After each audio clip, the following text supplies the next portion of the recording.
800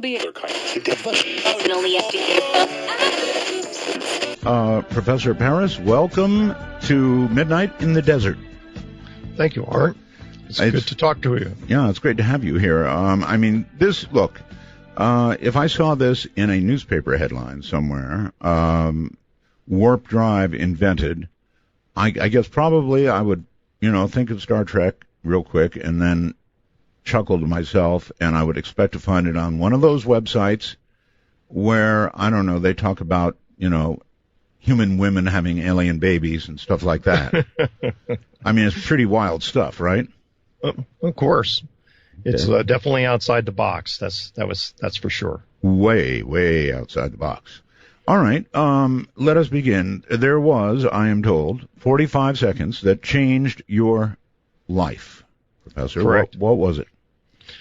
I was up at Goodyear Lake, upstate New York, and near the end of August, 1969, and saw a silver disc come over the mountain. And when it passed our position with several other kids there, it banked, righted up, and then it just went. And ever since that time, it has stayed with me, and the fact that I have always wanted to replicate what I saw. And so I guess since 1969 to now, I've been working on that concept. And well, Professor, before we go on, you and I share something. I had my own sighting, and it was a beaut. Couldn't have been more than 150 feet above my head, a gigantic triangle that blanked out the moon and the stars and sailed right over me, directly over my head. If I hadn't been in such shock, I probably could have thrown a rock at it, or felt like I could. It was that big. Went out across the valley and kept going. And pardon me? And it left a definite impression on you. Oh, God. Impression, it changes your life. Yes. This thing was not flying. It was doing maybe 30, 35 miles an hour. It was floating or defying gravity. It appeared to be metallic, so I would say defying gravity. And yes, when these things happen, of course they do. They change your life. How can you ever be the same? You can't. And with mine in particular, it was going about 20 miles an hour. It was about 500 feet off the ground and about 1,200 feet downrange from us. And I was at 16. I was taking flying lessons at the time, so I knew when you bank an aircraft, you're going to lose altitude, and unless you got a missile, and even then, you alter the orientation of the aircraft, you're gonna drop a bit. Well, yeah, there's a altitude speed trade-off, right? When you do that. Oh yeah, absolutely. And this thing was about 60 feet in diameter, and had about a 12 or so foot girth to it. It was a saucer. It was silver. But the thing that caught my interest the most was that there wasn't any sound, there weren't any smoke, there weren't any greenhouse, in other words, glass. Same with mine, by the way. I could hear crickets a quarter mile away while this thing passed over. And this was early morning, absolutely quiet, against a blue sky, no clouds, sun to our back. Right. And when it banked, you could see the striations in the metal. There actually appeared to be a front, a back, side to side. But when it banked, it never lost any altitude. And that was the thing that fascinated me. And then it righted up, and then the thing just went from the 20 miles an hour whoosh, right out of sight. Well, of course, as you described it, Professor, it wasn't flying anyway. In other words, it didn't have air over wings, right, at all. So, well, the only thing that you could detect, there appeared, and this was later on when I was flying gliders, is that sound of air buffing over the cockpit. Sure. All right? Sure. That's a very unique sound. Yes. And with this craft, as it came over our position, you could hear a very, very, very slight air buffing as this thing went through the atmosphere. Sure. It was displacing air, so yes. Uh-huh. But the driving force on that was to try to replicate how that thing flew and what kind of propulsion system that it had. So that was the thing that fascinated me. And I was always involved with, football and wrestling and sports, and all that. And I dropped everything right after that sighting, and I just started to concentrate on the sciences and engineering and throughout my career. So it's all been that definitely did affect me in my direction of which I took in life. Obviously so. You became involved with MUFON, for one thing, right? Yeah, I'm the state director of Nebraska. Just was appointed that position. Dr. Jack Casher just retired from the organization after 25 years. I mean, he's still a member, but he stepped down as state director. Let's talk about MUFON a little bit. You probably know Peter Davenport. I interview him regularly, right? Yes. Look at his site on a regular basis. National UFO Reporting Center. He and I had a discussion about the number of UFO reports compared with, I don't know, from the mid-40s on, and whether it's actually dropped in recent years. Do you think it has? Our records indicate that the sightings, at least in Nebraska, have gone up. Okay. More than they have gone down. You thought so, too. But again, we get a lot of reports in and around the holidays, particularly like 4th of July.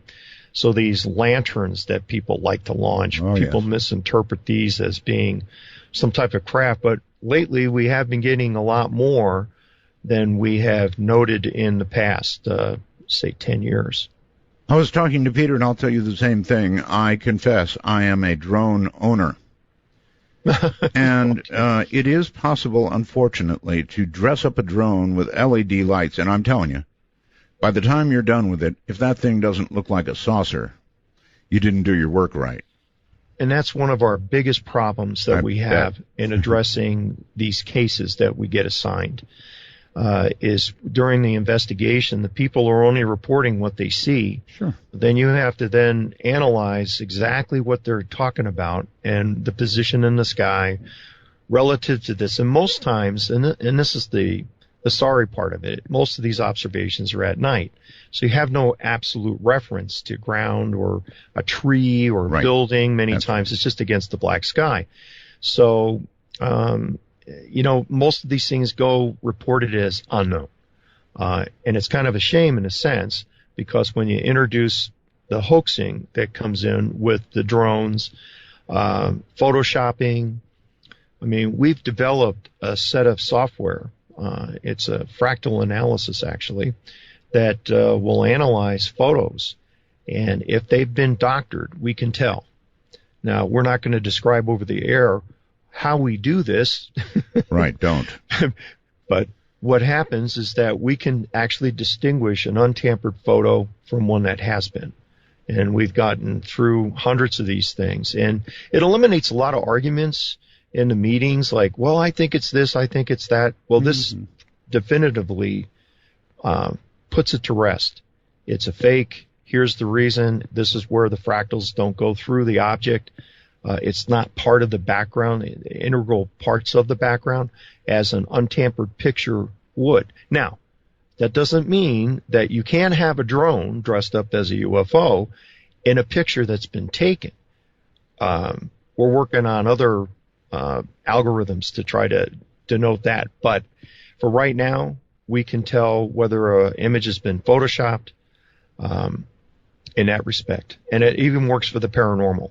So if somebody wants to hype up a picture, we can also analyze it through our fractal analysis. Well, you could have an endless job then. Well, we get a lot of requests from a lot of people that want to know, is this picture real? Is it fake? And we can pretty much tell you within 30 seconds whether it is or not. 30 seconds? Wow. Fast.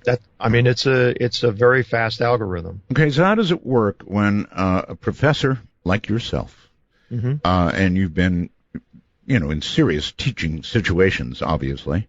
Do you still teach, by the way, at the University of Nebraska? Oh yeah, and 3 other colleges. Okay, so I teach between 7 to 9 courses every semester. Wow. It's Busy, like busy, 75 busy. semester hours a year. Yeah. So, okay. Here's what I'm wondering. How does somebody in your position, who is not afraid to talk about the sighting that you just explained to us, and moreover now runs MUFON, Right. how does he deal with his colleagues? How does that work out? Is it? I mean, do people sort of chuckle at you, or? Well, I'm the faculty advisor for the university club, and actually, it's a MUFON, sanctioned MUFON university club, and I'm the faculty advisor for that and the Paranormal Society as well. Wow. So my Saturdays are spent a minimum of 4, mostly 5 to 6 hours every Saturday, at these meetings, and the students run them, and then the other organizations, other public organizations, they also meet at the same time, and we all get together and we share techniques and technologies and everything like that. All right. So it works out really nice. All right, that's wonderful. But as far as fellow colleagues laughing or chuckling, actually, we don't run into any of that. Our geography department and geology department actually sponsors the room that we occupy on Saturdays, and which is actually one of my classrooms that I teach out of. And so we have everything all set up there. We have archives. We have just received some archives of documents from a former newspaper reporter of the Herb Shermer case that was down in Ashland, Nebraska. And we have whole new files that we've gone through, pictures that have never been released to the public. We have everything now. So we do our own studies, case studies, and it ranges everything from abduction to propulsion to craft to speculation, what's out there, and so we cover a lot of ground. And then I'm sure we will tonight. All right. So I imagine so.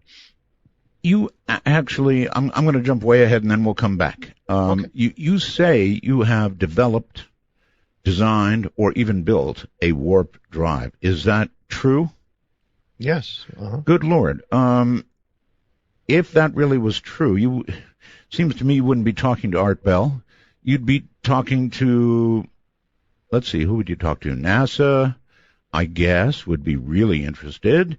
Who else might be interested? Well, all kinds of great big media. I mean, that's a very serious claim, a space warp. And are you suggesting, and again, I know I'm jumping ahead, but I can't resist, that you may be ready to test it pretty soon? Well, we have been in a testing mode for the last 3.5 years. We've been building all the hardware. God. We have a team of 8, 6 that are all the technical people, and we have one that's business and another one for communications. But the core of the 6 people are scattered all over the country, but we communicate electronically. And we have ones that are here in Omaha as well. And we design the system, put it together. Each person's different skill sets then puts that part of it together. Everything gets shipped in, and based on the overall design of the thing, then we test those sections. That's right now, incredible. We're building model number 14, our new fractal arrays that we just started to cut out on our new CNC machine that we have. Fractal arrays that do what? Well, the actual fractal arrays they emulate what happens actually within a thunderstorm itself. Really? I've gone back, over 14 years of research of pilots' claims of having a linear displacement, and which is they get involved into a thunderstorm and they get popped out and they're 100 to 300 miles downrange of where they were supposed to be. Really? And the Bruce Garton story from 1970. December 4th, 1970, is probably the best documented case. I've met Bruce. I've flown with him several times. We've had extensive conversations. I've reviewed all of his materials that he had, the flight maps, his refueling logs, and all the other things. And, it's... What happened? Exactly what happened to him? He was on a business trip with his father and another business associate down to Andros Island, And to set up the story, you got to understand is that there's no refueling. There's a grass runway down there at that time. Where is Andros Island? Caribbean? Yes, and it's south of Bimini Island. So it's out near the Bermuda Triangle, actually. Well, yes, right. Okay. And now there's no refueling station, so what you carry in is what you carry back out. Mm-hmm. And so the uniqueness of this particular story, and there are other ones that also come into play as well, but his being more documented, he takes off at Andros Island at 3 o'clock in the afternoon. He gets near Bimini, clouds begin to form and circle up and around his aircraft, which is about a 30-mile diameter, but he's looking around, and these things are going like 65,000 feet, which is not unusual out in those areas. Big. Well, that's still big. They're tremendous, but his aircraft was an A-36 Beach Bonanza. All right, hold it right there. That's correct. Okay. All right. Well, a typical flight that he would do is about 210 miles from West Palm Beach down to Andros. And when he left at 3 o'clock in the afternoon, with all the alterations in his flight path, ended up going about 250 miles. However, the typical flight would take 75 minutes. And his flight on that day, in 4 December 1970, took 47 minutes. So there's a 28-minute delta time difference. Right. And the expenditure of fuel would, with an 80-gallon tank, he had the extra modifications in the wing tanks to hold 80 gallons on that aircraft. The typical fuel used would be 38 gallons in a round trip. Like I said, there was no refueling when you get there. And so whatever you came in, you leave with. Sure. So when he hit up into the Bimini Island region, there were the clouds, the thunderstorms were beginning to close in around, and he saw an opening between these two last building cells going up very quickly. And there was a hole, and you could see blue sky onto the other side. Pilots referred to these as like sucker holes. And it happened to be going in about the right direction that he needed to get to land. So he went and he took it.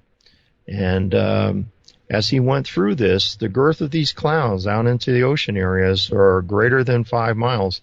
They're many times into the 10 to 15, 20-mile thicknesses. Right. And as he went through this tunnel, which would have taken him literally minutes to go through, he said within like about a 20-second interval from entering to when he exited, the aircraft just went sped down this tunnel, and the clouds began to rotate within the tunnel and then start to touch the wingtips of the aircraft, which is about a 30-foot diameter. Wow. From tip to tip. And as he came out of it, everything kind of went like a grayish color, gray-white color, where ionization from the cloud adhered to the aircraft, because it looks just like an antenna.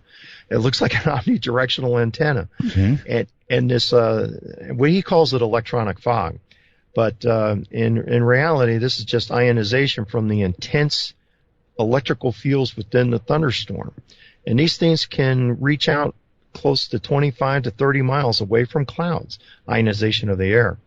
And so it adhered to his aircraft. He can't really see anything. His instruments have gone haywire. That's what I was going to ask about, the instruments. Yeah, the compass is spinning, everything's all haywire. It's a brand new airplane, and he's kind of perplexed here. He's still flying the thing. He indicated that he felt the aircraft hydroplane slightly, and he had a very slight feeling of weightlessness. And then suddenly, about 3 minutes later, and during this time period, he's calling to air traffic control, approach control, and he's saying, "Hey, look, I'm here in Bimini. I can't see. Can you see me on radar?" Quick question. The brief feeling of weightlessness, if you're in a plane, that could come from a sudden loss of altitude? That's correct. But as we still explore this particular story, and we relate it back to the theoretical concepts of Miguel Alcubierre in 1994, he lays out a very specific procedural thing of why people in a warp bubble, how they would feel, the momentum. There wouldn't be any momentum. In other words, you can make 90-degree turns. There would be, the bubble would have certain characteristics. And in his case, as we determined, or as I determined, was that he fits all the protocol for what Alcubierre was talking about. And interestingly, it was a non-sustainable warp bubble that allowed him to be a linear displacement of 100 miles from Bimini to Miami Beach. Because the radar operator tells him on the radio, the only aircraft I have is over Miami Beach. There's nothing in Bimini. And he gets all upset. And I guess the passengers are getting kind of upset as well. I'm sure. Because nobody knows where they're at, and people are telling them we can't see on radar. And you got to remember, these approach radar control things, they rotate 4 revolutions per minute. So he's gone in one of the 15-second rotations, and he reappears on the next scan, another 15 seconds, and he pops up in Miami. Well, I did some calculations, and what we're looking at is this 100 miles that more than likely he went there. He actually went from Bimini to Miami Beach in about a second, and more than likely less. And once the bubble then dissipated, then he was left back over that vicinity.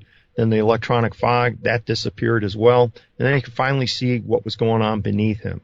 So that would be 360,000 miles an hour. Right.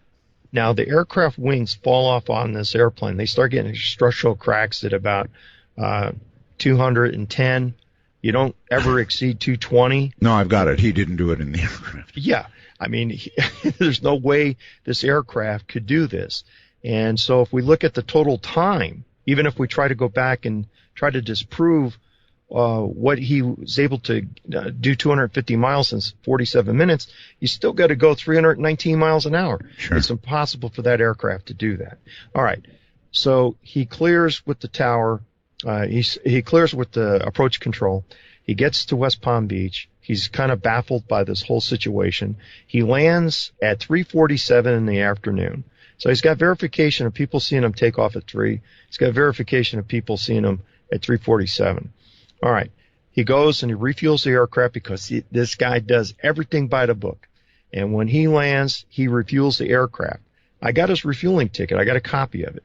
And it indicates that on that day, he only used 29 gallons. I think I would have started drinking heavily, and he goes right back to refuel the aircraft, huh? Well, he's not that kind of guy. I understand. Actually, I don't drink either. Right, just right to the pumps. Yeah. So he typically would use 38 gallons. He has 9 gallons of fuel that was never expended. He only put in 29. He usually uses 38. So there's 9 gallons of unexplained overage on the fuel that he never used. And so if he would have went the 100 miles, he would have used the 9 gallons of fuel. So in most every way, except a tragic end, this is like every other Bermuda Triangle aircraft story that we've heard, right?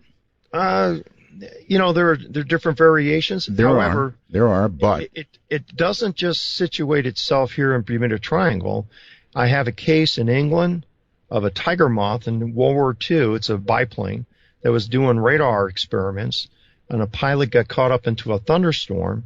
He saw an opening in the thunderstorm, drove the plane through to the blue sky. He ended up in northern England. He was flying over North London. And he came back to his base, and, he landed, a little bit of damage on the aircraft and stuff. But he was displaced. And then we get into Kwajalein to Guam, where Lieutenant Colonel Frank Hopkins, his navigator on a C-97, gets linear displaced 300 miles. Wow. And a 6.5-hour trip takes 5. And he writes a letter to Argus magazine back in the 1960s after he retires. And I checked the guy out. I mean, the guy was a master navigator. But there's no way that aircraft could ever get to its final destination in 5 hours versus the typical 6.5. Okay, in every case that you've discussed, this electronic fog is involved. In some of the cases, others that the plane just goes. and they see them. Sometimes the aircraft is flying at night. In the case of the C-97, it was at night. Mm-hmm. So there weren't any other reference points. So we don't know exactly what happened, but we do know that there was a displacement. So the curiosity of it all, it's not just resonant to the Bermuda Triangle region. It will occur anywhere in the world when the conditions are just right, because these thunderstorms that just because of unstable air conditions, I mean, they just rise and they can get very severe. But as the electrical fields increase, they actually produce positrons, and you get antimatter being generated within these thunderstorms. It's a recent discovery. So about 2010. There was some research that was done prior to that, but the official papers came out in 2010 telling us that there were actually antimatter, trillions of these things within thunderstorms all over the world.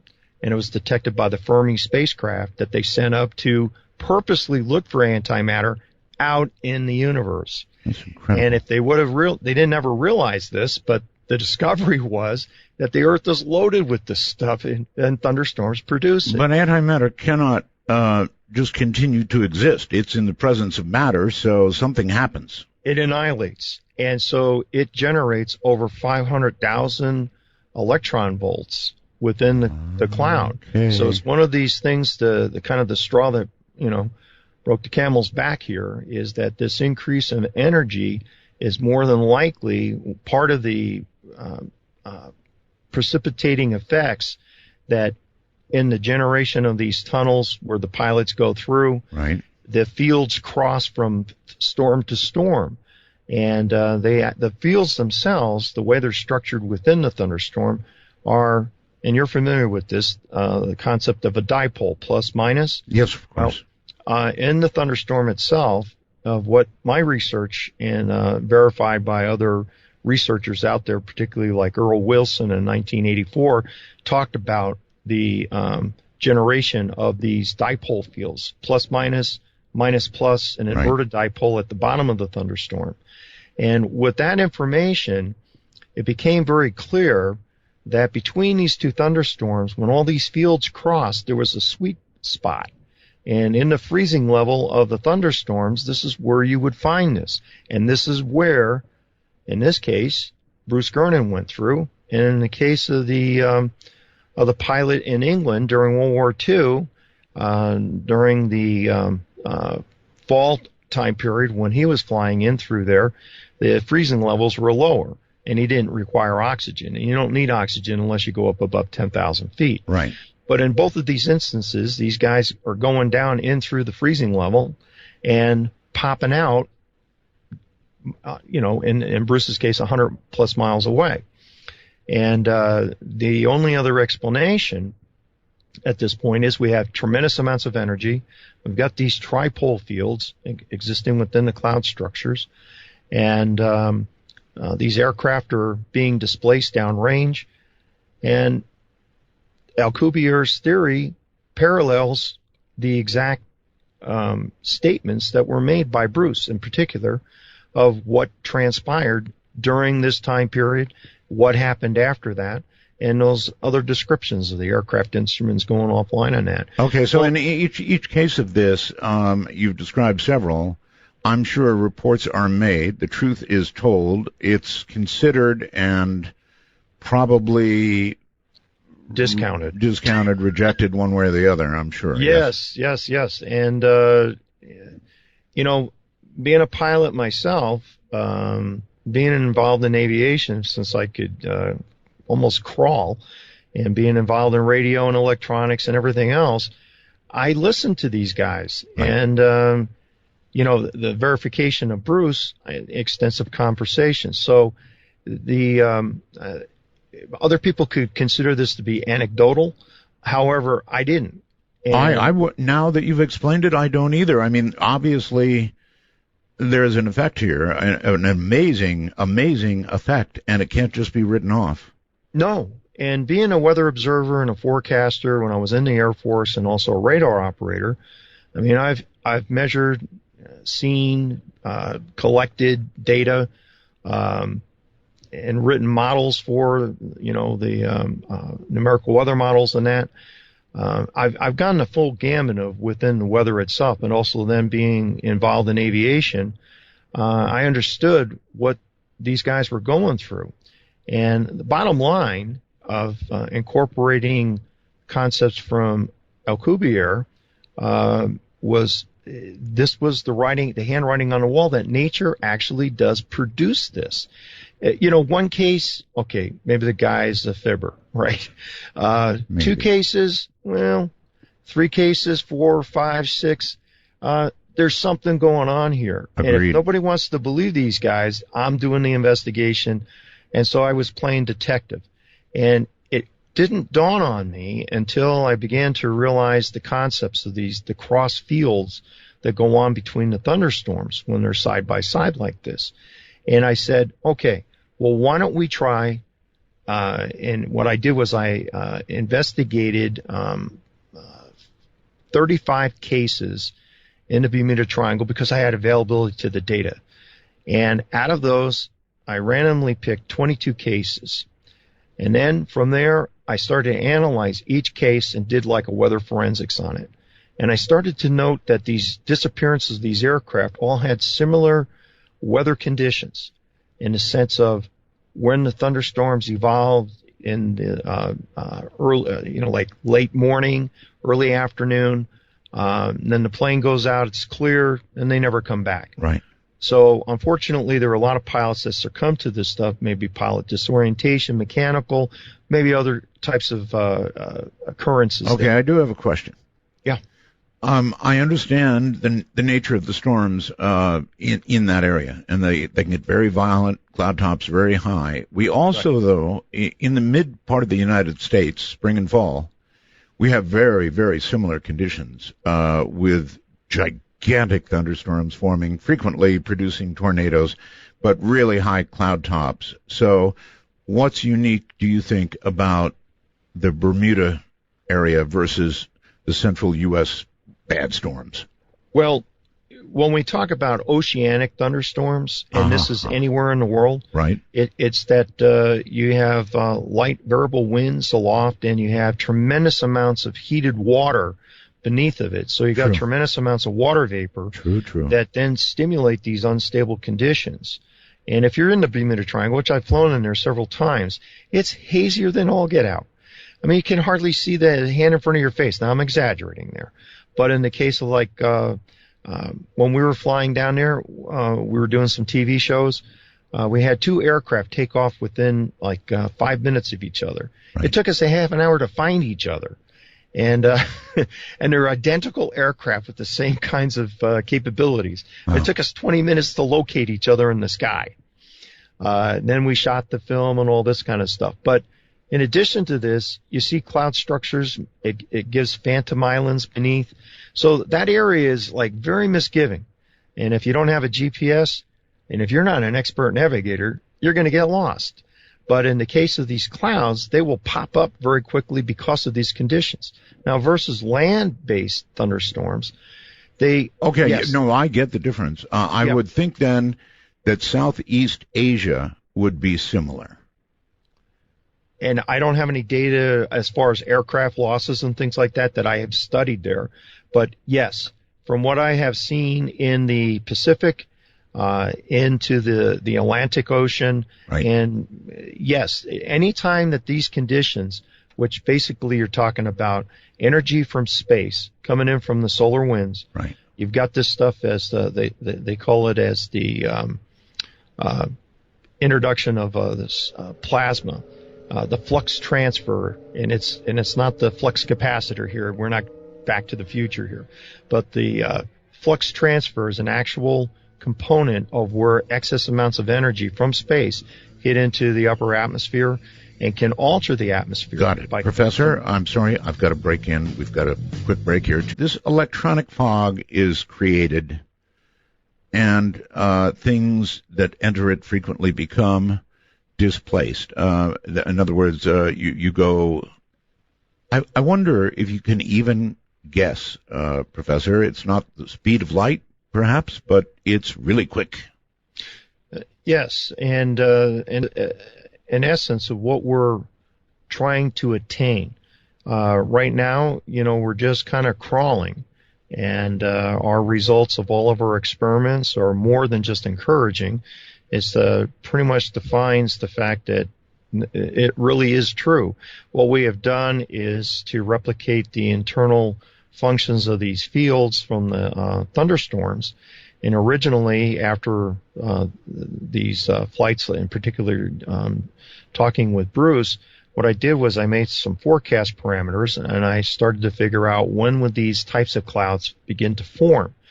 And the idea here was to take a UAV and to fly it into a sucker hole and to see if we could recreate this experience and have all kinds of instruments on board and everything. Right. Well, we had some pilots that agreed that they would help fly and chase the UAV, and the fact that we would be outside the territorial limits of the U.S., we wouldn't have to get permission to fly one of these things.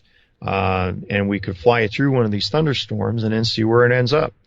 Well, as the thing progressed over several months, everything looked good, but then everybody started to back out. They thought it was too dangerous. I was a little disappointed, to say the least. I was going to say it was dangerous. Oh, well, yeah. But I mean, sometimes in order to gain the knowledge, you got to take some chances sometimes. And it was a calculated risk, I guess. And as it turned out, we didn't do it. But I did take this one step further. I said, well, look, my thought on the matter was, if this is produced by thunderstorms in these types of fields, why can't we reproduce it in the lab? Right. So after a lot of these TV programs, I always brought a lot of instrumentation with me in the aircraft. Well, I was taking measurements, gamma rays and frequencies, and clouds vary in frequency from like 6 megahertz up to gigahertz into the tops of the clouds. Sure. And so what I did was I selected a frequency that represented the freezing level, and I built a set of basic antennas, which were 2 dipoles. One at about what frequency? You said at the freezing level, which is represented by what frequency, roughly? Well, I don't discuss that. Why not? Well, because that's part of the characteristics of our special arrays that we have. Okay. I'll accept that. I understand what you're doing is. I mean, we could probably use a lot of other frequencies, but we have gotten the results that we have with this particular set of frequencies, and therefore we don't really talk about that. Gotcha. No problem. Part of it. Had to ask. Sorry. Yeah, well, of course. I understand that. That's why we have our websites, and that's why we have our Facebook, and we post there all the results of our experiments and what we're doing and things like that. Okay. But we don't give everything away. Right. This is not. I mean, we do hold back some things that we've discovered. Okay. Anyway, so we replicated these things into the lab. We fired it up, and we threw a laser between here. We actually built our own interferometer, and what that did was give us a fringe pattern on our projection screen. We took pictures of it, and we began to notice when we had it off, the bloom would open, and when we turned it on, the bloom would close. And so we did some analysis on that, and we figured out what was the spacing characteristics there, how many nanometers that actually turned out to be. What do you mean bloom? In an actual fringe pattern that is projected as a result of the lasers hitting to the projection screen. Right. It forms like a circle, and there's like kind of wave patterns into the light that's projected on the screen. Got it. And there's actually you can see differences when the system is on and when the system is off, and that's what we did. We took lots of measurements like that, and the end result was we detected the fact that when the system was on, it compressed the laser beam into the screen, and when the system was off, the laser was then unaffected. And then we also did another experiment where we just were outside our Faraday cage. We ran the laser through there, through the motor, right through the midpoint of the focus of the motor, right. And we got the same results. So we did a number of different experiments because we're probably the bigger skeptics than anybody else in the world. So you were bending light. Well, we were compressing light. Compressing light, all right. Yeah. It would look like it was bent. Well, it just means that the center of this thing was more compressed right. than open when the system wasn't on. So we got these results, which was very encouraging. And then I also did a test for redshift. If this was truly an effect, then we should be able to detect a redshift in the frequency, and we did. And so we did numbers of measurements on that. That meant that the frequencies were being pulled into the motor. The device that we have, and if everybody in the audience starts looking at the pictures, you'll notice that this thing is shaped like a V. Most people would look at that and say, well, it's got to be thrusting. It doesn't thrust, it pulls. So everything goes in towards the V shape, right? Which is, is extremely unusual because the way this thing is set up, you wouldn't expect that. At least, the normal observer looking at this thing. But our results have indicated that it creates a field, we call it the warp field, but it draws it into the engine.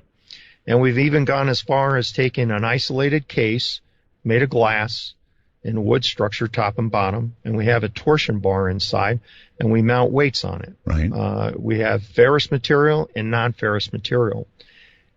It pulls the materials, whether it makes no difference what it is, it will pull the material on the torsion bar towards the engine. So that's another indicator that the fabric of space is literally being torn, is being moved through solid objects and being affected by something that's stationary. In this case, a torsion bar, which is freely suspended. Now, some people will claim, oh, you're just electrifying the air. These experiments only run 15 seconds at a time. There's no way you can energize or charge the air in that little amount of time. Right. And plus, we're over 140 centimeters away from the target. And and it's it's in a Faraday cage and all this type of stuff because we're still analyzing everything and all that, and we want to protect ourselves. Of course. But it's moving these objects, and this all occurred at less than 100 watts. And so we have built new linears that allow us to bring the wattage up to right now we have capability of up to 2,000 watts. And before the end of this month, maybe the first week of October, we're going to go to 4,000 watts. Is there, as you go up in wattage, is there a linear? It's actually exponential. It is? And this is the most exciting part about it, and that's why I'm very happy to talk with you about this, because this is probably it's not just a discovery that warping of space happens naturally, but it's also that we can artificially induce it. Now, some will say, well, if you're doing this, how come other people aren't doing it? Yes, of course. All right. So now we kind of make a slight shift over here to NASA and to the Shire EM drive. And many of the people in the audience probably have heard of that development of that engine. They take microwaves inside of a chamber in a cavity, they bounce them around, and it creates a thrust. So they put in several hundred watts of power, 1,000 watts of power, and they can actually get a thrust out of here. Right. Which is, very small amount of newtons here, of energy coming out. Well, in comparison to current ion drives and things like this, these particular motors are being looked at as replacements for these things because it doesn't require fuel. Well, it's the same thing for our motor. Now, they detected inside of their cavity, and they've published a paper, is that they've detected a warp bubble inside of the cavity, yet it still produces a thrust. Now, ours was specifically designed to alter the fabric of space, and we draw the fabric of space or compress it into the motor. And this is the actual way this thing works. And our results are quite impressive. In other words, we put in 900 watts of power. Mm-hmm. We can see it being displaced down on our projection screen 20 centimeters of linear displacement. And that's a 0.36 newtons of force. Now, we have, I was hesitant on doing this, but I put the charts out, the predictive line charts, out onto the Facebook. And these things are really shows what happens exponentially. And the encouraging piece of this is that with our 4,000 watts of power that we have, by the end of the year, after I've done the full testing of this, you got to realize I'm working 5 jobs. I'm becoming aware of that. Yes. I only have a few hours every day that I can devote to this stuff, and I do. A lot of times I'm out in the lab until midnight or 1 in the morning, running these tests, and everything takes inordinate amount of time because of setup, process, procedure. Because again, we don't report to anybody, but for ourselves, we keep our records, and so we have to make sure that everything is consistent: temperature, pressure, humidity. We want to know what affects variations. Right. Well, what are your projections for 4,000 watts? When we go to 4,000 watts, our 440 pounds at 2,000 newtons of force. Wow. And this means our spacecraft that we have, which is a 1/4 scale of a full 30 by 30 Bluebird 2, we have a 1/4 scale version of that, 7 foot by 7 foot, and it is in its construction phase. And you can see pictures of it. It's pretty much completed. It only weighs 40 pounds. So what we're hoping to do here is to get this thing off the ground, because this is what everybody wants to see. Everybody can look at all the data they want. They can talk and talk and talk and talk until they see something fly off the ground. They don't care. Right. I know. And one of your first comments in the beginning of the show, well, wouldn't NASA be interested in all this? Yes. Well, nobody's really interested. They're all sitting on the side, okay? This is how I interpret it.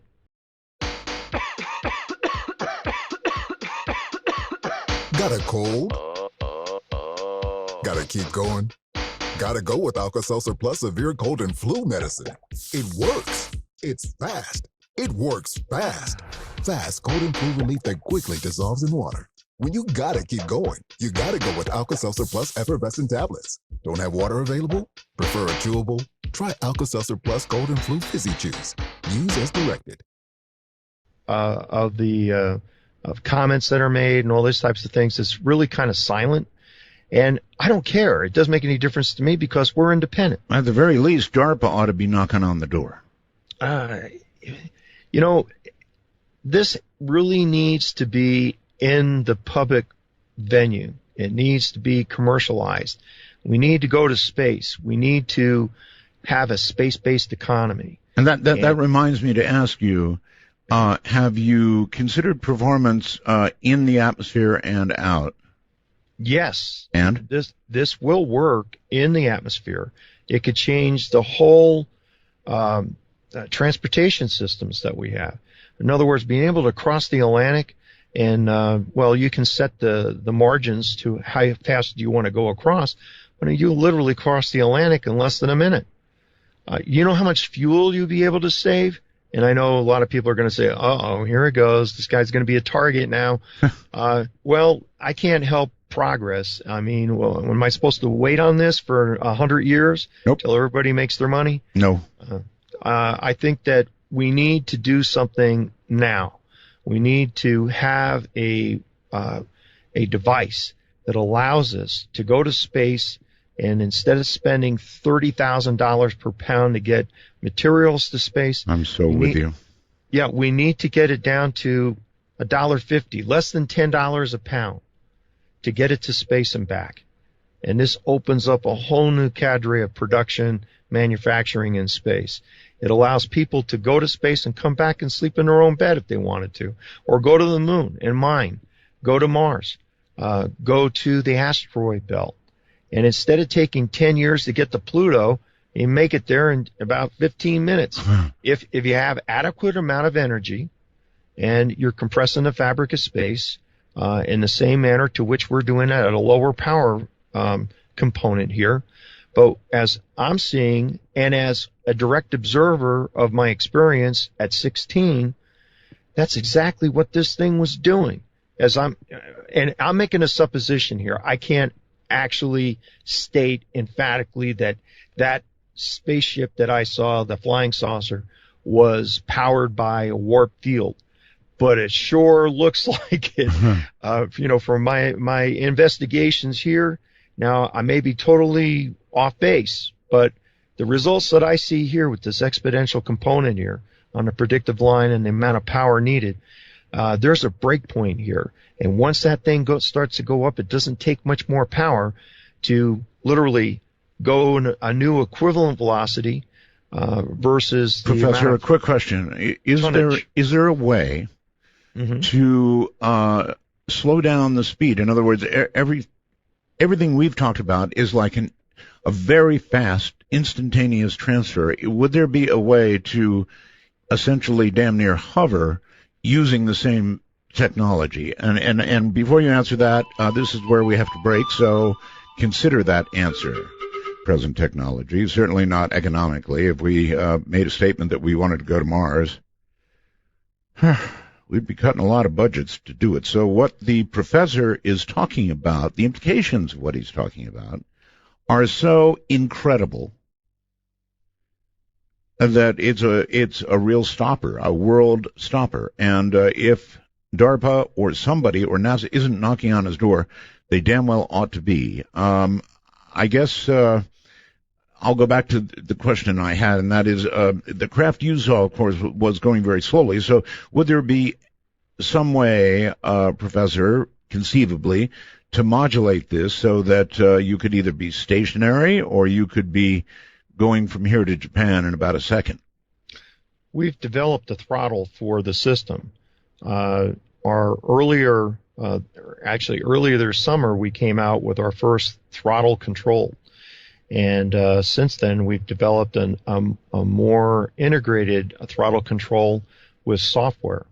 And so I have the thing, I've written a software that interfaces to the throttle, and we can turn the system on and off to make sure that if any readings that we're seeing is abnormal, that we can shut the system down. We collect data with the software. Can I ask how it works? How you throttle it, or is that proprietary? Well, it is proprietary. We do have a patent pending, but we are not going to seek a patent on this. You're not? No, because the problem is in the early 50s, the Congress passed a law saying that they had the exclusive right to go into the patent office and take whatever they wanted and deem it national security or whatever. Yeah, they can also walk into your office and take whatever they want, so be careful. Well, they're going to have a big fight on their hands legally because these are company proprietary and trade secrets. Huh. And since it is a sorry, private I don't mean company, to laugh, but they don't care. Well, yeah, I understand that, but I've tried to figure out. Well, that's why we also are in the public venue of putting out a lot of our materials, not everything, but letting people know. We've had over 75,000 people hit our site. So if we go away for some reason, there are going to be a lot of people saying, hey, what happened to these guys? Mm-hmm. And, we're spread out all over the country.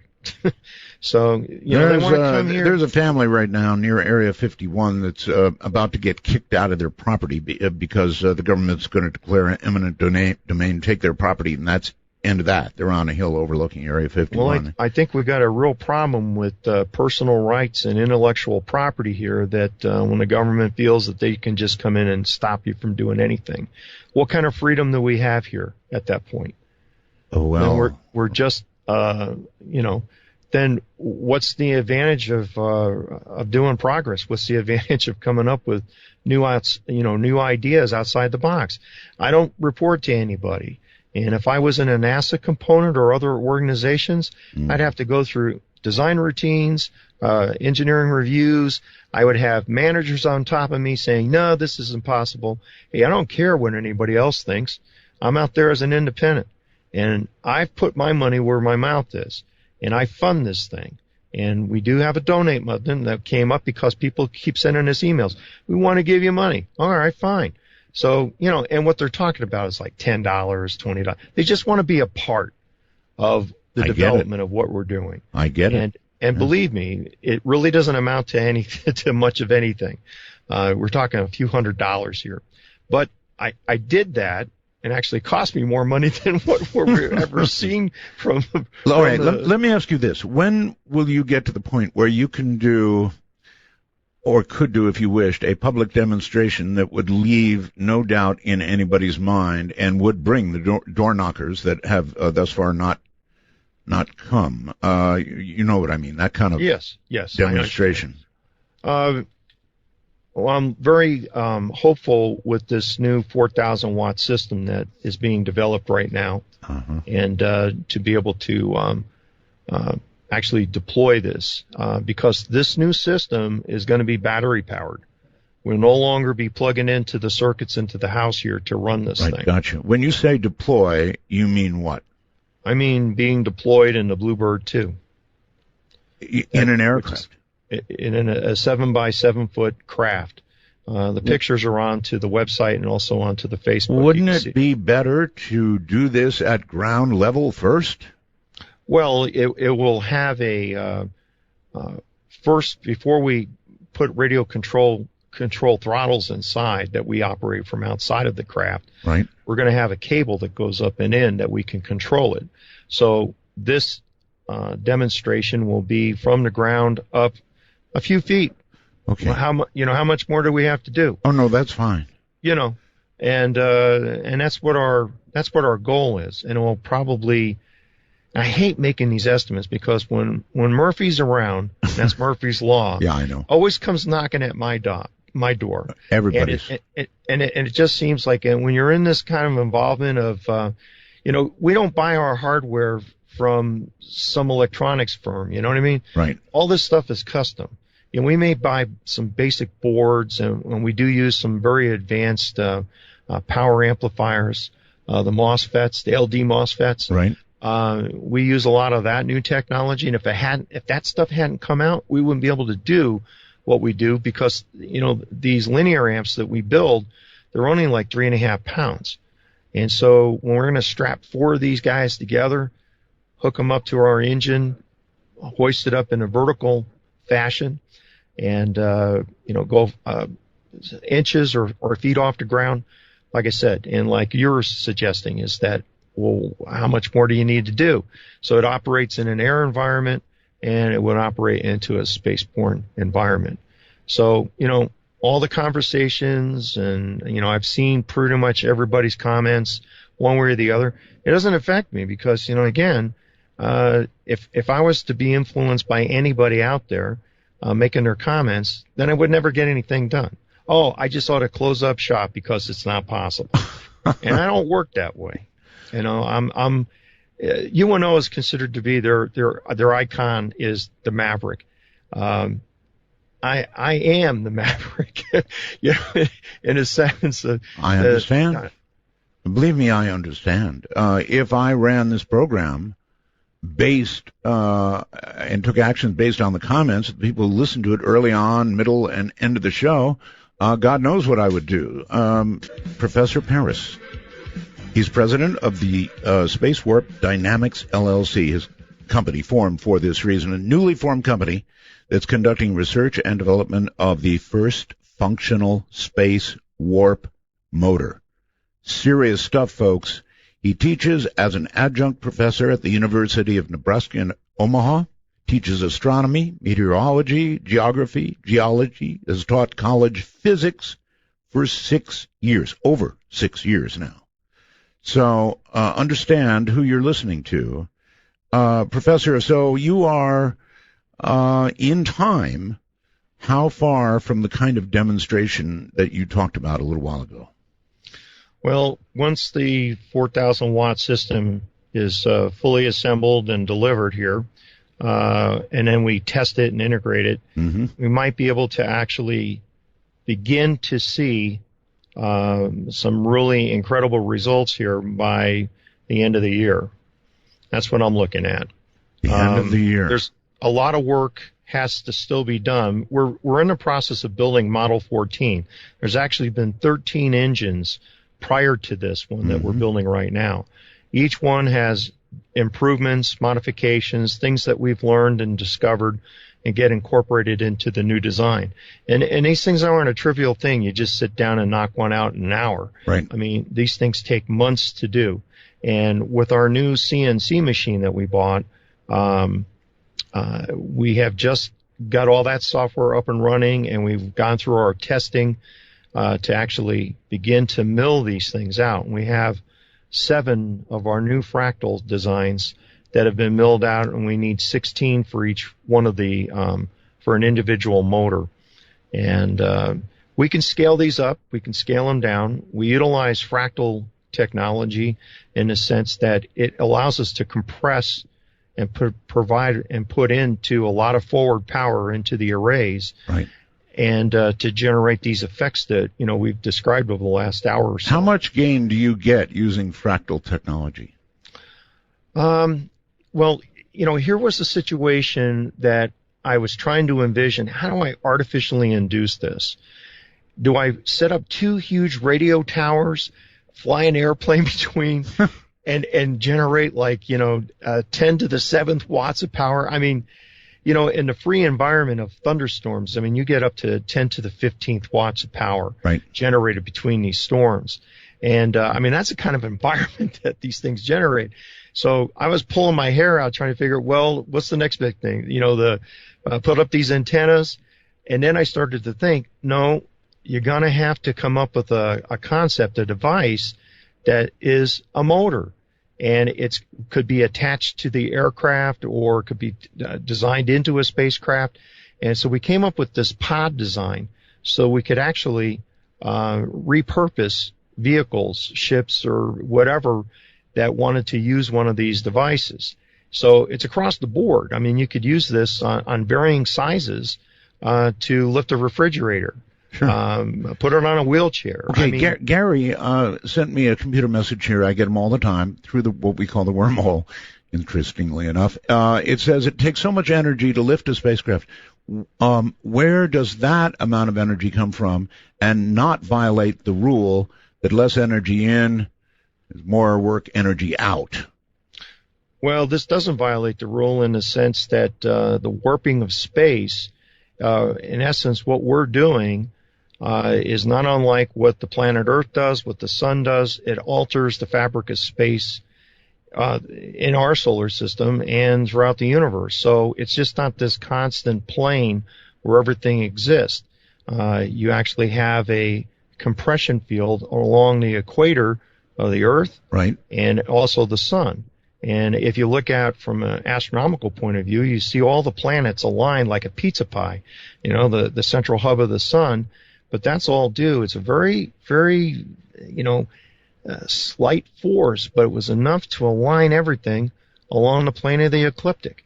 Now, Pluto, being the oddball out there at 17.5 degrees off the plane of the ecliptic, could be a pick. Well, that's what the big debate has always been. Is it a pickup piece of comet, bunch of ice out there, and it just got into orbit?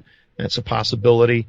But if you look throughout the universe, all the structures of solar systems are pretty much like a cookie cutter in that respect.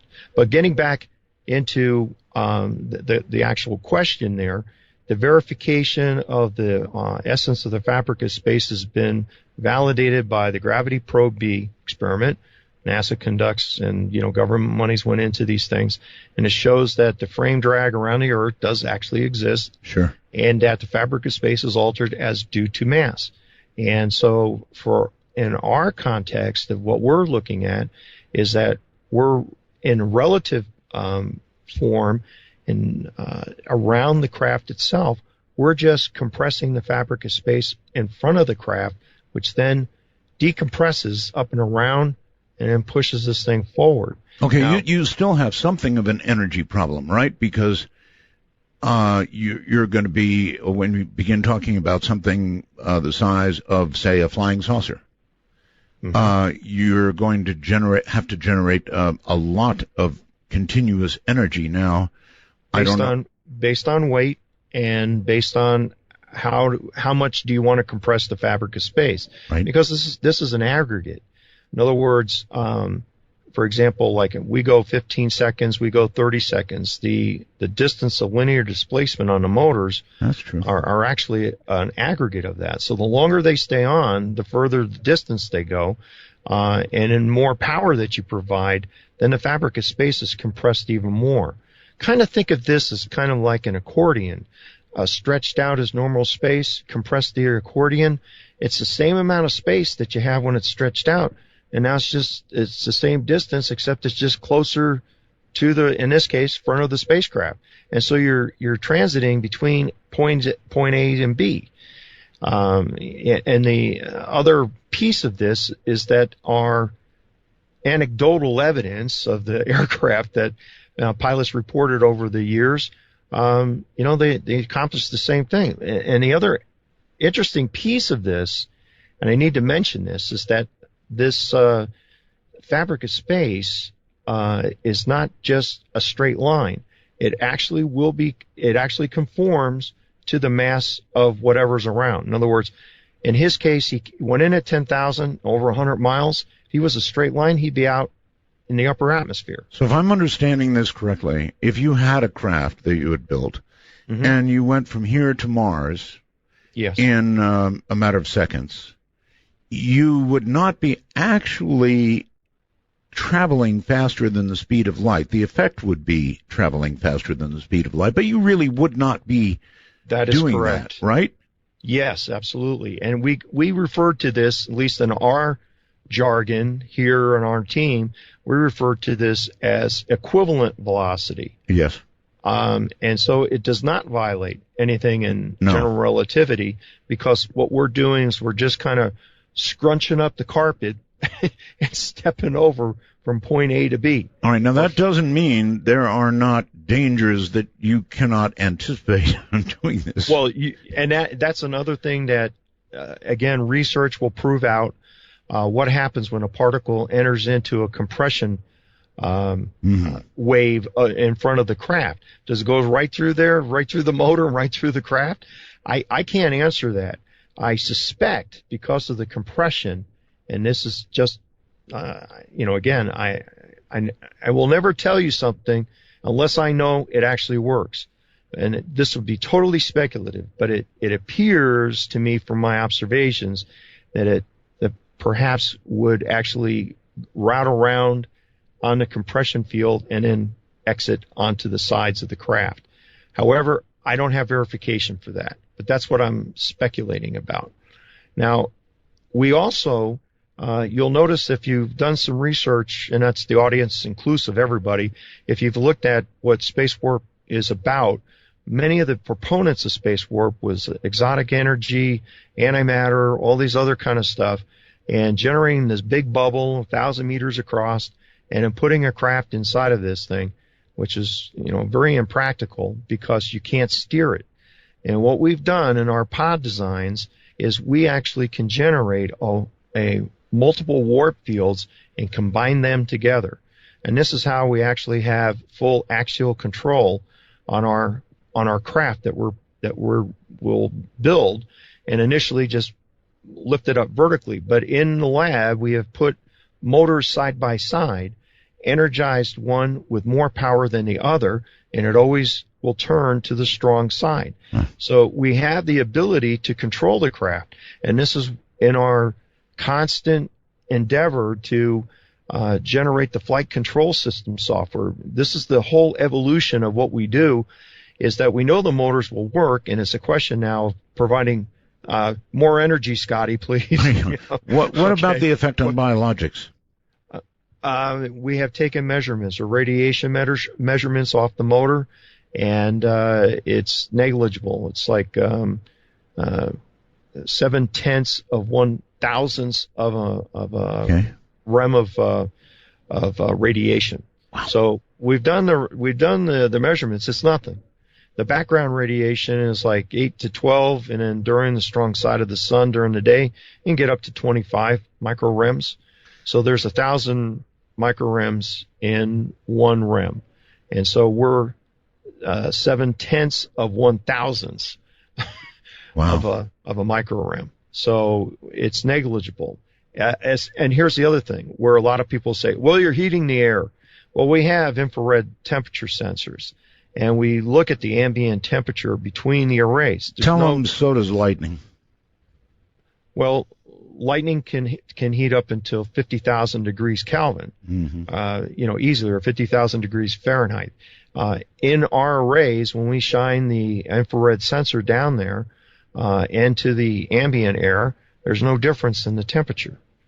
So we're not generating temperature, and we're not, in that sense of what a lot of people are accusing us of charging the air. I've discussed this with a couple of other scientists that work with the space metric of the fabric of space, in this case, space warp. And so they're on a theoretical basis. They're working on teams that are trying to evolve motors and stuff.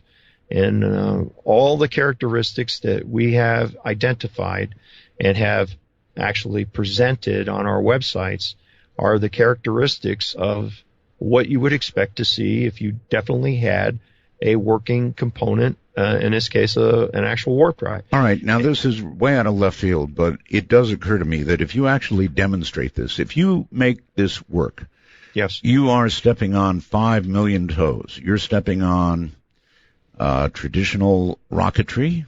Yeah. You're stepping on airline toes. I mean, for example. Well, they would be the biggest benefactors of something like this. I mean, a 747 uses 600,000 pounds of fuel.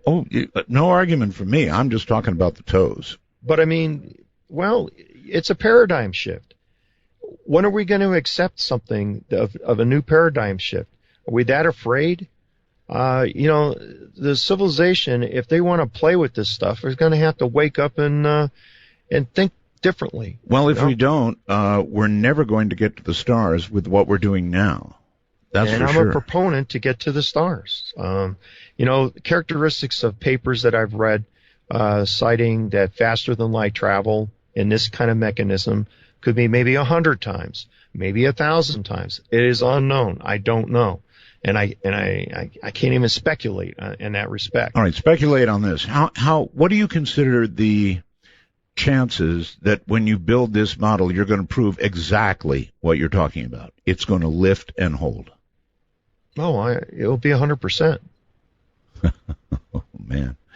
You're really into something here. Well, I mean, the results of our experiments right now indicate we just hang this stuff from a vertical spring scale, and it pulls it down.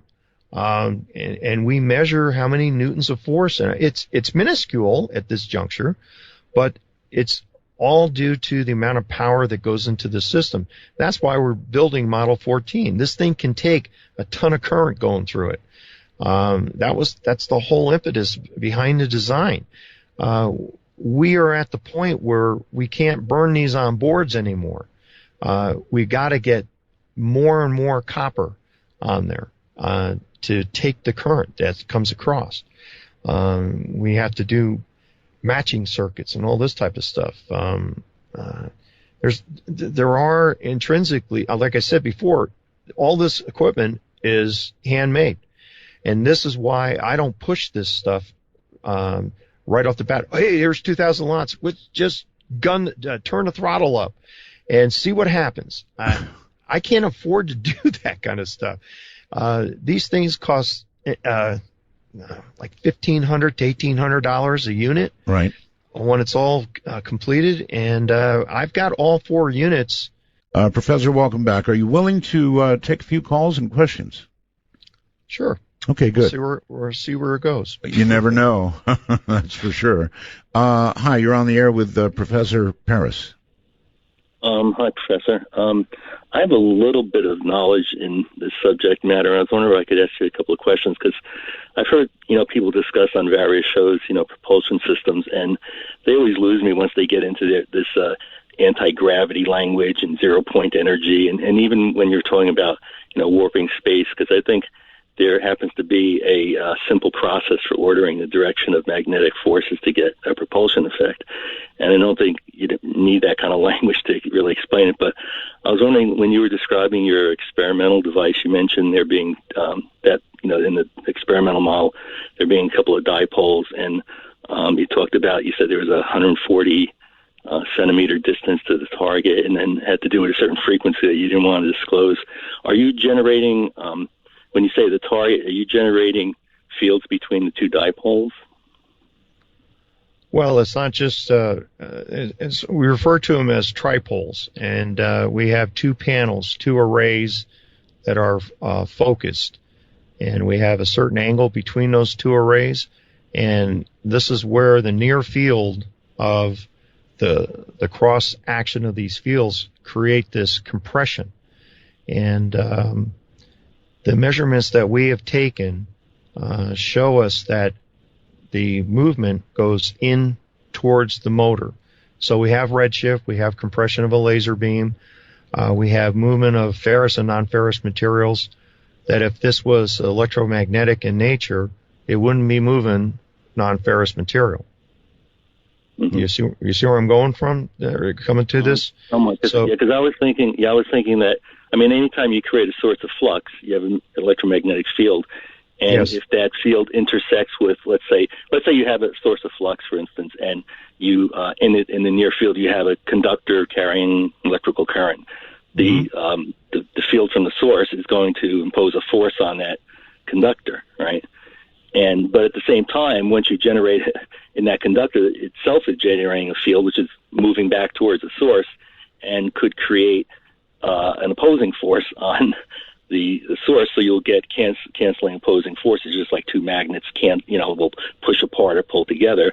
However, there is a process, and when you're talking about the frequency, for instance, where you can create a situation where you either can create just a single force on one element, let's say, without there being a reactive force on the source element, or you can create a let's say a attractive force on one element and a repelling force on the other element unidirectionally in the same direction. So you're not going to get opposing or canceling forces. But so it wasn't quite clear if, it's hard to figure out if that's what you were actually doing or if it was something a little bit different. Because I don't imagine you're imparting any kind of electrical current on the craft shell or anything like that. This is just internal. I was thinking you were generating internal forces between your elements or your sources of energy. And to that degree, I was thinking, when you're talking about the amount of energy needed, if that is what happens and you're dealing with a specific frequency, and I was thinking that at 140 centimeters, you're talking something about 53, 54 megahertz. I don't know. But if you were to bring your elements closer together, because, things operate on a square law, you bring them twice as close, you're going to get 4 times more force for the same amount of energy. Well, we've actually conducted experiments that go from 30 centimeters out to 140, and we look at the swing rates on the torsion bar. But you're using the same frequency all the time when you're changing the distance between your elements. That's correct. Maintaining the frequency. The effects are actually extend beyond the 140 centimeters that we have measured. But we had to call it quits at some point because we only have limited space. And of course, I was going to say, of course, you're going to get a variation. You're going to go from maximum force to zero force if you're changing the distance while maintaining the frequency. But if you close the distance, you up the frequency to keep the same proportions, and you're going to get the effect is going to continue, except it's going to get more powerful. So the smaller you make your machine, the more powerful it becomes, until you reduce it to the size of an atom, and then you can imagine the forces you're going to get, and you're going to start to discover the basis for gravity, probably. But, the engine itself is constant energy in, and the variation of distance was an attempt to show the collapsing of the fabric of space around an object. And in this particular case, we were looking at non-ferrous material and how it interacts and how it actually is attracted to the engine. Okay, it goes towards the motor. in this respect. And it's in an isolated case of glass and wood, and the fabric of space literally penetrates through all of this and literally pulls it. Now, the other piece of this is we're developing a measuring device that has a set of passive Hall effect sensors, and these are our magnetic sensors. And as the fabric of space collapses into the motor, it's going to pass through it all the magnetic fields that made the resonant of the normal space. And as that passes by, we're going to be able to read and measure how this grid or how the effective field looks like. So we're in the process of doing that. We should be finished with that particular experiment. I have another physicist on the team that's working on this. He's a particle physicist, and he knows how to, we designed the circuits, and what he's doing is he's building this stuff. He's printing them out and putting them onto this grid board. And we'll put it in front on an optics table, and we'll have it at various distances to actually try to three-dimensional simulation or three-dimensionality of looking at the actual field that's created and how it distinguishes from 100 centimeters to 50 to 25, all the way up to the front end of the motor. And so we need to see how that field looks, because we know that we can combine engines together and create a warp bubble. I know that I can put another array panel up on top and extend out from the dual arrays that we have. And I can literally control the fields, altering them.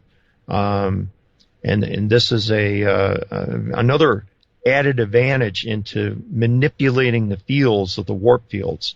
So we've investigated quite a few different characteristics of this. And right now, we're at that point where we need to put it all together and lift this craft off the ground and eliminate people's rolling their eyes and Professor, I'm curious, if you were to, obviously you're not actually speeding through the atmosphere because you're warping space, so you're getting from point A to point B in a very different way. Yes. Still, there remains a question of whether there would be any atmospheric effect at all. What do you think? Based on the testimonies of these pilots that I interviewed and had reviewed documents about, there was no noticeable tidal effects. Now, Alcubierre had talked about if you do have a warp bubble, that there would be intense tidal actions on the outside of the warp bubble. Right. And when Gurning came out of his thing, and he was over Miami Beach, there was no discrepancies. No one observed anything in the atmosphere of any odd occurrences going on, nor the sea level, ocean surface being any kind of abnormal characteristics there either. I have not noticed any abnormal effects of bending the light around there. But again, we're only working with a few thousand watts of power at this juncture. And I don't think you're going to really see any kind of dramatic effect until you get up into, say, 100,000 watts of power. My projection is that the way this exponential curve is going, and I've run it out beyond what I posted onto the Facebook, and man, it keeps running up, and it doesn't really go past like 5,000 watts of power, between 5,000 and 6,000 watts at the max, and it just keeps going up in a straight line. Now, however, with that said, we can get too giddy about this, and that as I continue with the methodical experiments and increase the wattage 100 watts at a time and take those measurements, as we approach 2,000 and as we approach 4,000 watts, we will get a better predictive line graph of where we have a better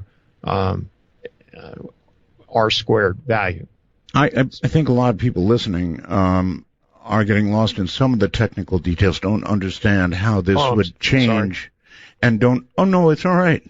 I don't mind at all. I'm trying to get people to understand how this would change the world. Well, have you thought about that?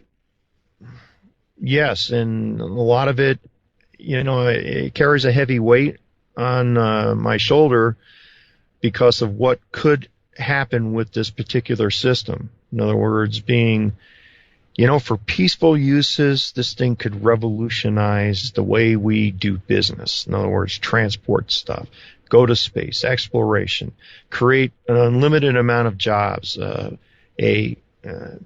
people who want to live on another planet, go to the moon and start a colony, go to Mars, terraform and set up colonies there. All of that. If you turned your mind from fast transportation, which is what I know you're thinking about, to weaponize something like this. And this is the part that weighs heavily on my mind, whether I should go through with the whole thing or just, put it in the garbage can. Yes.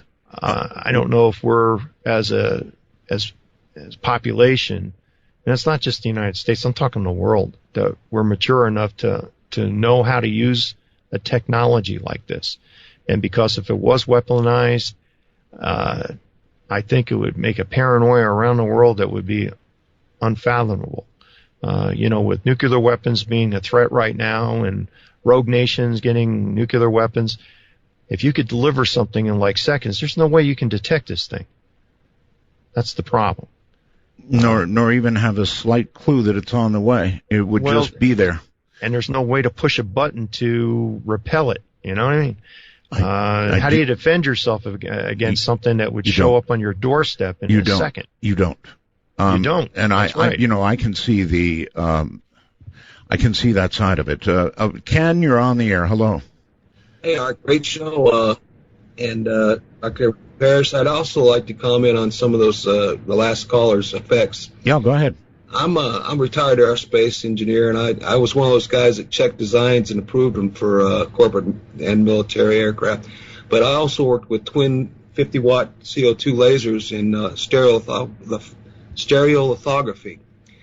And so I have a little bit of understanding about what you're talking about. But to put it in simple forms, have you considered the fact that this might be created from a feedback loop, not from the instrument that you're supplying power, but actually the warp that you're creating, that the warp is trying to fill in the gap of this bubble, and it's actually being enhanced by this, like a Venturi effect, where space-time fabric is trying to fill in this bubble, and this is what's causing you to see more power out than what you're putting in. And I could take my comment off the air. Thank you. Okay.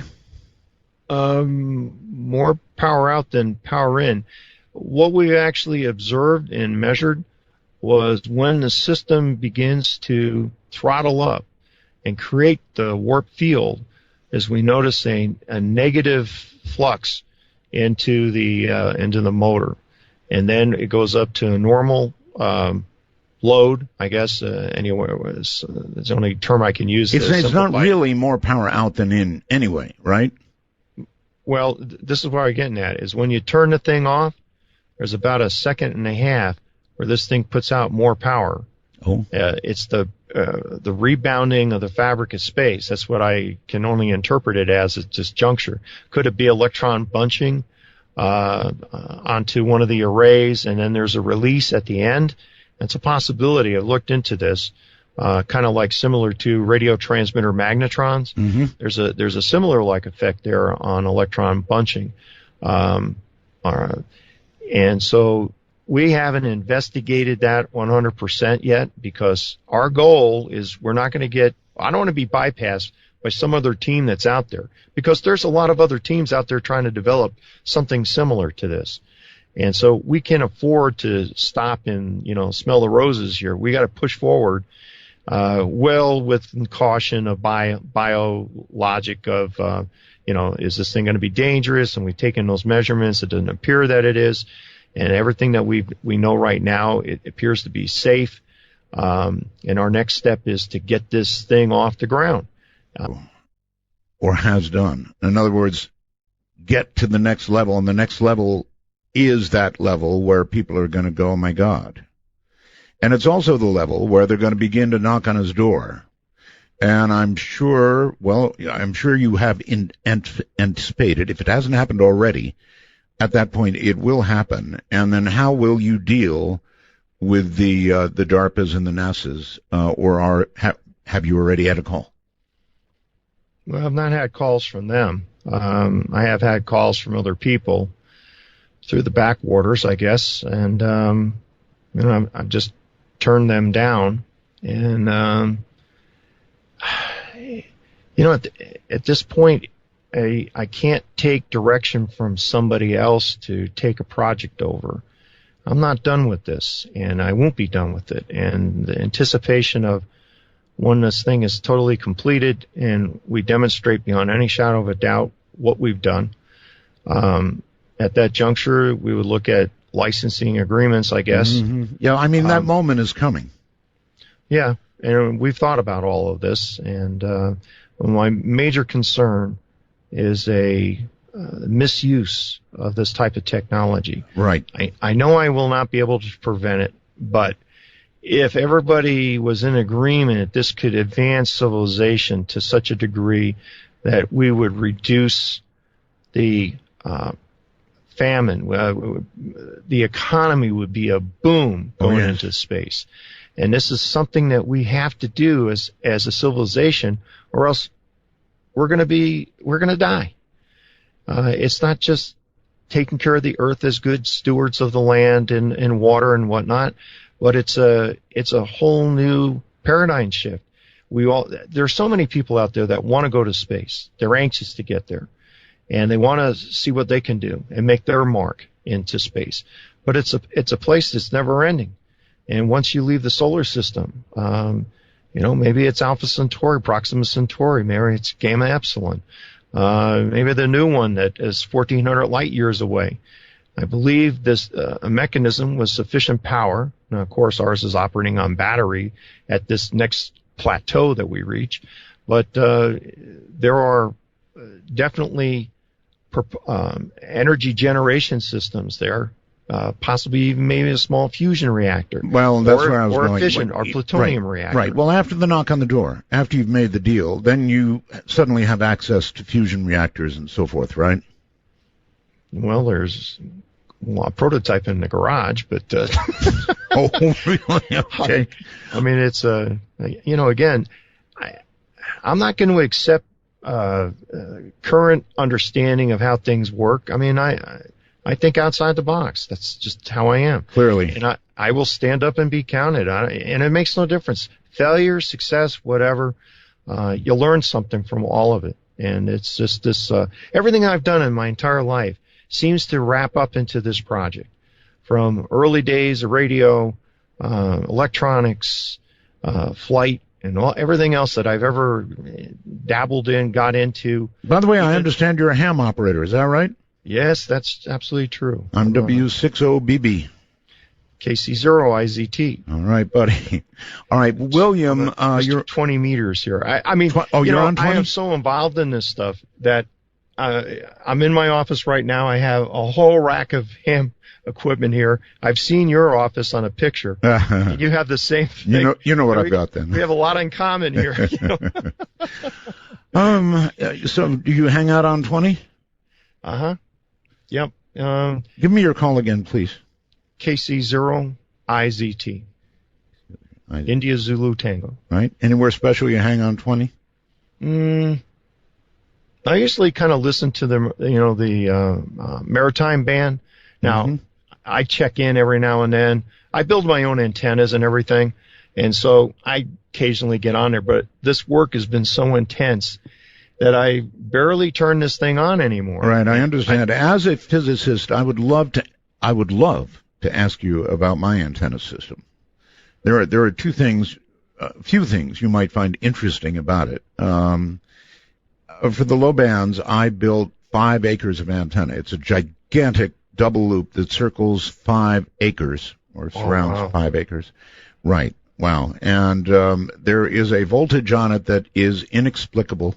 That voltage is not coupling from any power lines or is not storm related. It's there during clear air. I've got 13 towers up, actually.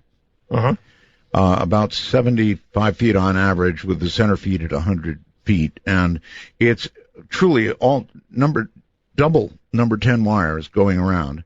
And it collects a tremendous amount of energy. I actually killed a few transceivers before I figured out what was going on. I now shun it to ground.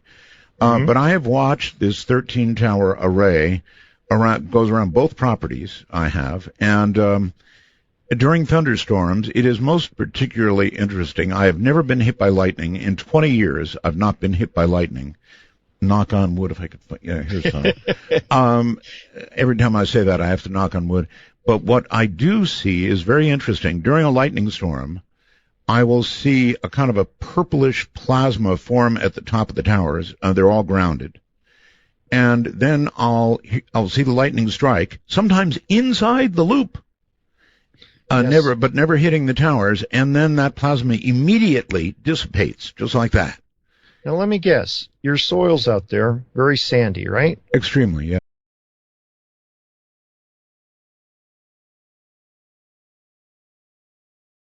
You don't have any ground. How far do you have your ground rod in? 6, 7 feet. You don't have a ground. Right, essentially not a ground. That's right. Well, you literally have to go. I've run into this problem. Omaha has a 40 ohm resistance at the surface. You go down 8 feet, it's 34 ohms. It doesn't really change a whole lot. Right. So essentially, everybody who has a ground all throughout Omaha and the surrounding metropolitan area, they don't have grounds. Right. And the air base has suffered from this thing with water tables dropping and stuff.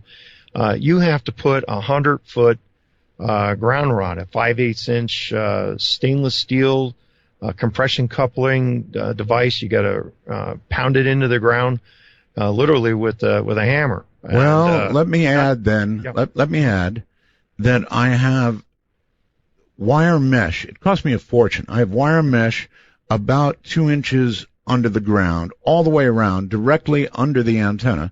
That wire mesh is attached to 2 water wells that go down in excess of 150 feet, right into the water. Okay. So, how far are the water wells apart from each other? 300 feet apart? About a little more than that, I would say. Okay. But close. Well, the purple plasma that you're seeing up there, you got solar winds coming. That's the flux transfer coming into the atmosphere. Uh-huh. And on certain occasions, when you get an overage.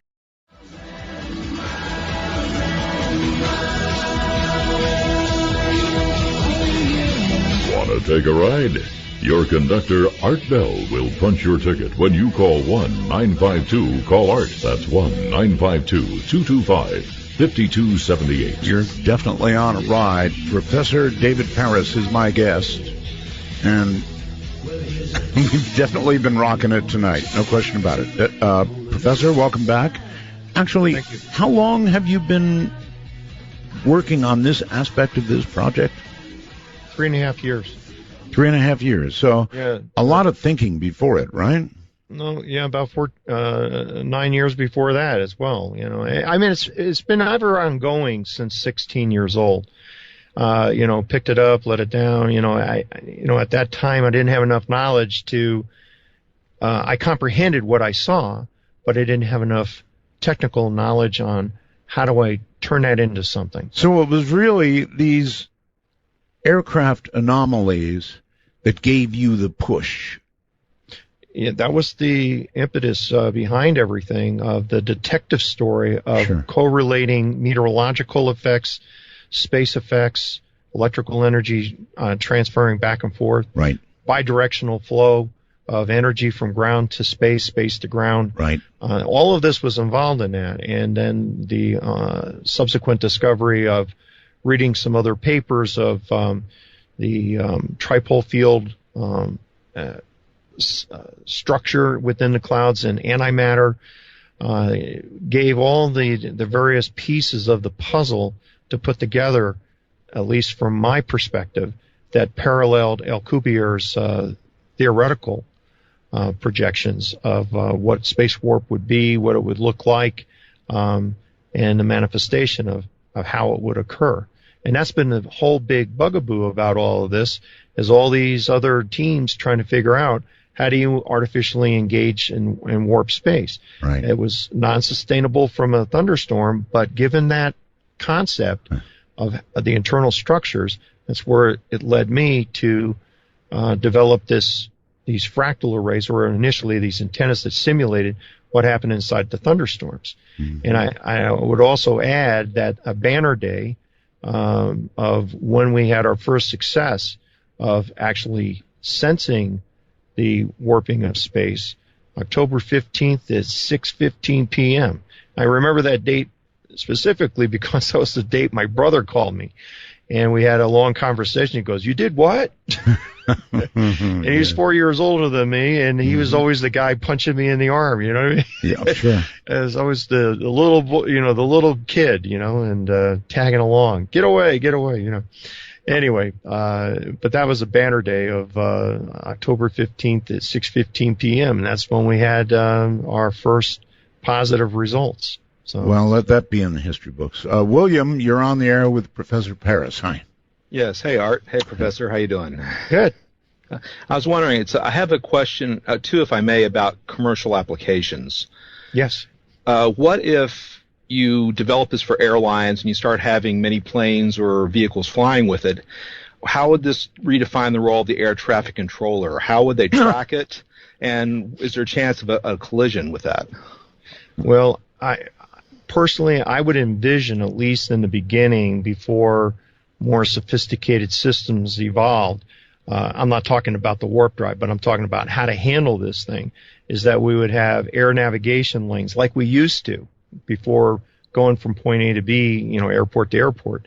So we'd have specific air corridors where you would go one direction. I mean, it would be as simple as that, I believe, to go from East Coast to Europe.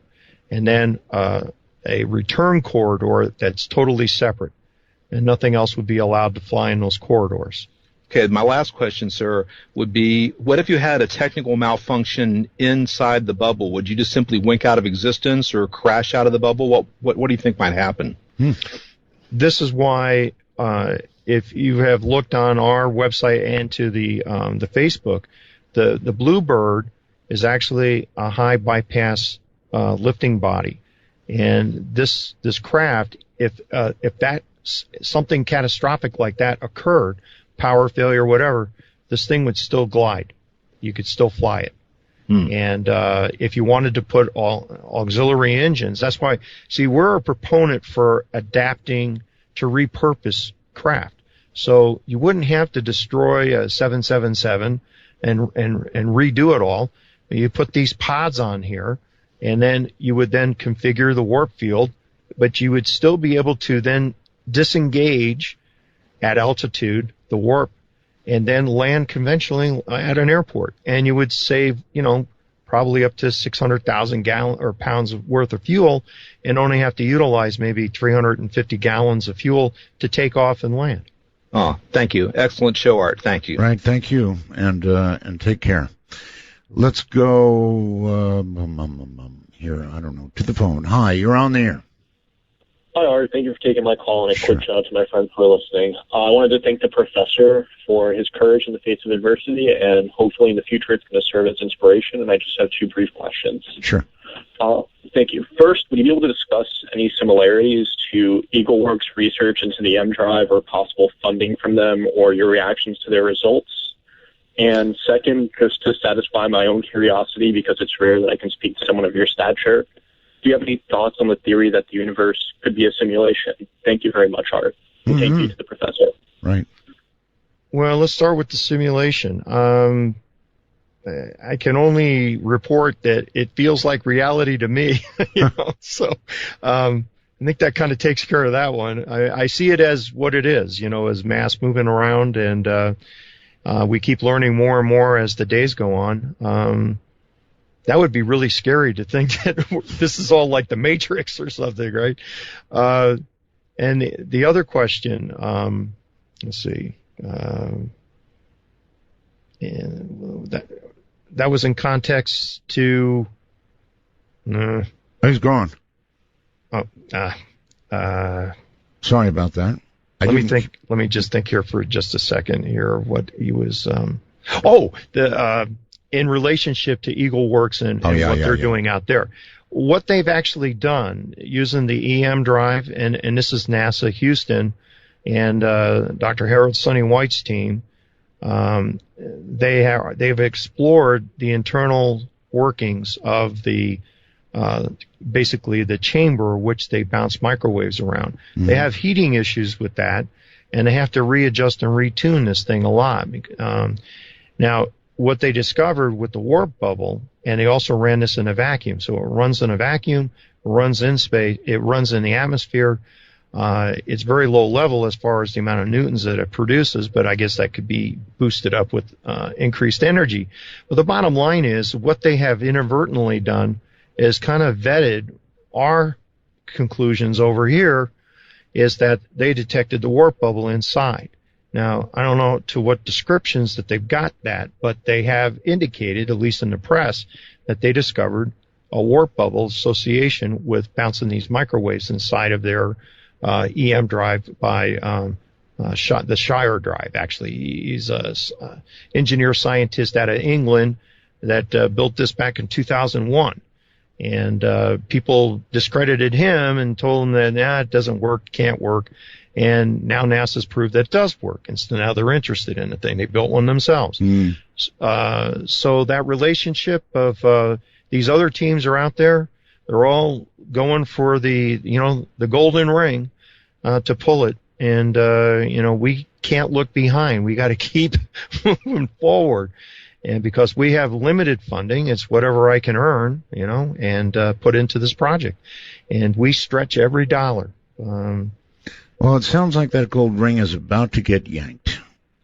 I really hope that we are the first team that comes in and can produce this satisfying vision of the craft lifting off the ground. Of course. I can't afford to build the Starship Enterprise. Now, other people have rendered it in picture form of the new Starship Enterprise or USS Enterprise. I can't afford to do those kind of things. I have to put my stuff into the hardware and into the software development and that. So, we're always going at 1,000 miles per hour in a sense of trying to accomplish this thing, get this thing to fruition. Because we know that if we sit to the sideline for any given amount of time, we're going to get overtaken by somebody. What is your goal, Professor, by going public, by being on shows like this? Well, there's been a lot of discussion of how do you hide things right in public view. Well, yeah. I mean, the bottom line here is I don't have a lot. Somebody comes and they take this away. There are going to be a lot of people that know that this project was here. And I am not going to be shut down in that sense. I'm not going to be closed down because I'm just going to stand up and say how it is. I thought that might be your answer. All right. Hello there. You're on the air. Hey, Art. How you doing, Professor? This is Torch. How you been? Did you get my email today? I got a few questions. I don't know who are you talking to. Torch. Bessie. No. I say you an email, but anyway, if you have a question, go ahead. Yeah, basically what you're building is a plasma drive, right? And I was just curious what you're building the Bluebird 2 out of. Well, he spent the whole show explaining that as much as he could. Yeah, well, I guess he's using composites then, right? Or carbon fiber? It's not a plasma drive. Okay, Right. That's the EM drive guys over there in Eagle Works in Houston. Ours is what we can determine at this point with all the results that we have that it is a warp drive. It alters the fabric of space. And as far as the materials that the Bluebird is made out of, it's 063 materials, aluminum, T6 that we use for the bulkheads, and we skin it with the 023 aluminum T6. It's weldable, but we don't weld it, we rivet everything. Mm-hmm. So there's like thousands of hours that's gone into that thing to put all this together, but our whole idea and concept has been to keep it as light as possible so that due to our power limitations that we need to overcome so many newtons for so much weight. And this is what was encouraging with our new predicted line graph, is that with our current power capabilities, well, in the next month or so, that when we go up to from 2,000 to 4,000 watts, this is where we have the break point that now we can do some serious stuff, some serious lifting with this. All right, JC12 or 1520, you're on the air. Hello, Art. Hello, get close to your mic, please. Yes, I'm trying to. Okay. Am I having any feedback? You're okay. Go ahead. I'm okay? All right. I really appreciate the discussion tonight. Good. Do you have a question? Yes, I do have a question. You know, when you're talking about these kinds of technologies, there's this lingering question that I've heard from many other scientists that there's a delta T involved. There's a change in time that when you use these 0-point energies or whatever you want to call them, that you might be speeding up time around the area that you're using those technologies, and that might actually speed up the time that the sun has the ability to use energy, that we're speeding up the time of energy in the sun, that it might burn out. Boy, I don't know about that. Too quickly. Well, it's just this delta T concept is that we're speeding up time around the local area, and that might burn out the sun too quickly, and that might be a very obviously, you know what I mean. Not a bad thing. Yeah, burning out the sun would be a bad thing. But I think the question about time is nevertheless a good one.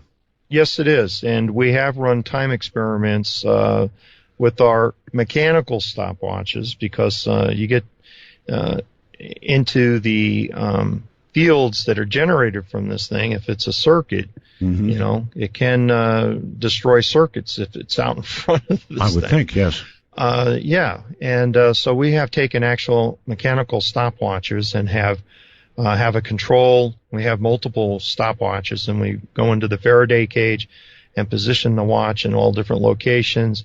Have the control watch outside. We take photos of it, digital photos, and then we make comparisons afterwards. And there's no differential, no differential of time.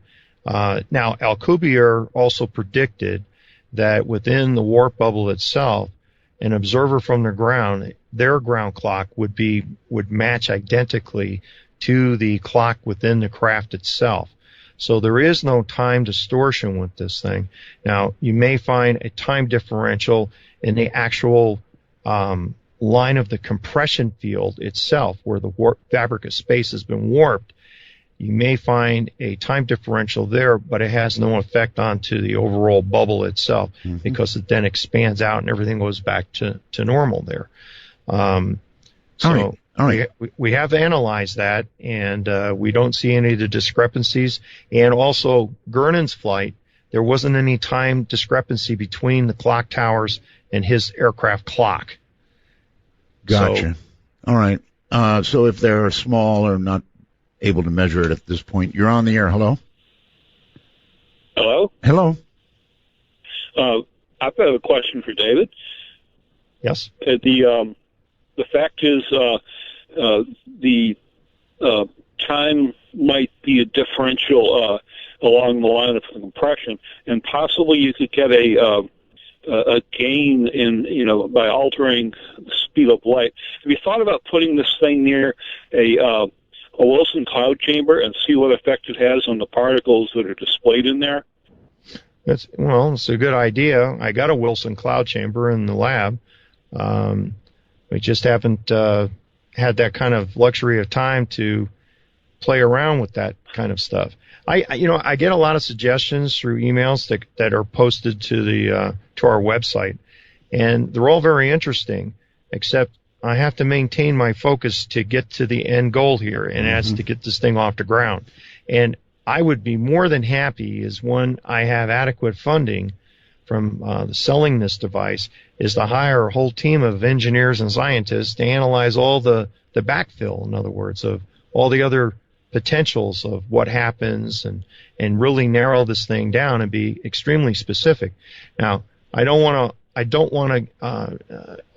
to give the impression that we're moving ahead so quickly that we're not considering biologic factors here. We have and we do, and that's why we have a level of safety in our lab to protect ourselves from anything that goes on within the chamber itself. All right, Professor, I've got to stop you there because the show is ending. I mean, I don't know where it went. It's ending. So, two things. One, incredible what you've said tonight. Two, I need to have you back. We could do shows on this and any number of other subjects. So, will you come back again, please? Oh, absolutely. I thoroughly enjoyed talking with you and to the audience as well. It's 800.